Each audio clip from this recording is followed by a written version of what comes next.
Never submit. Will the extermination of Christians get worse before it gets better? Written by Lieutenant Colonel Robert Maginnis.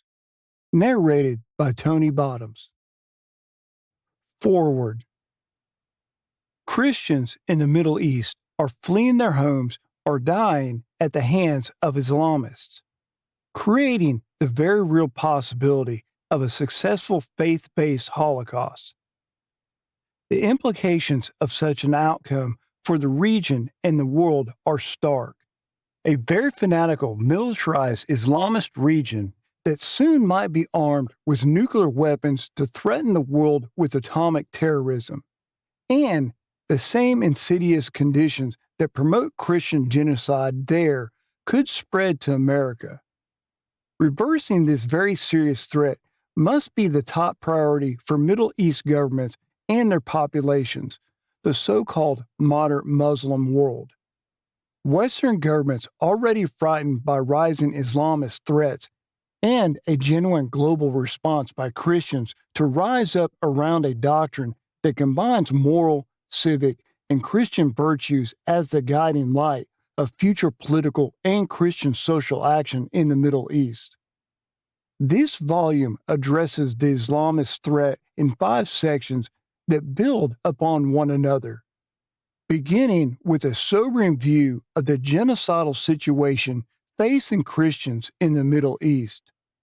The reader will react in disgust and sadness, and perhaps will shed tears when reading about the gripping situation facing modern Christians in the very cradle of Christianity.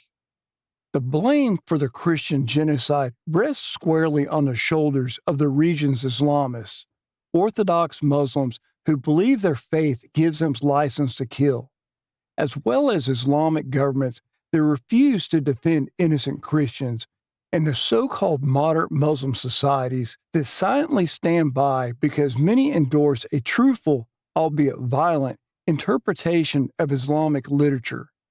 The first section is rounded out with 2 chapters that provide a glimpse of Islamic teachings with an emphasis on what Muslims are taught to believe about non-Muslims, such as Christians. Only an understanding of these teachings helps make the current tragic situation in the Middle East begin to make sense. Some of the best witnesses regarding the cruelty of Islam are Muslims who converted to Christianity. These people provide heart-wrenching accounts of life under the constant oppression of Islamic fundamentalists and explain the attraction they saw in Christians and their loving message that drew Muslims to Jesus Christ. Unfortunately, these former Muslims, and especially those still in the Middle East, are the most threatened of all Christians today, with many literally living with bounties on their heads, paid by their rejecting Muslim families because of their Christian conversions. The second section begins with a sobering rendition of the often forgotten Christian genocide in the Middle East at the hands of the Ottoman Empire.